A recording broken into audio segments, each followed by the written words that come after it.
I've been so impressed to see the resilience of the community here, and that's always the thing that strikes me most. We have 16.5 million children across Sudan that we are hoping to sustain services for this year, covering services in water supply and sanitation.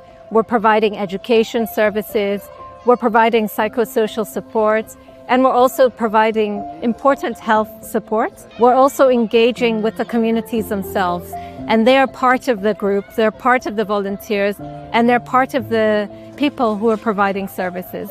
UNICEF is staying, is delivering, has stayed and has delivered. We must continue to ensure that the children of Sudan and their families are not forgotten, and that they are continuing to have an opportunity to survive, to thrive, and to hopefully one day go home and have peace.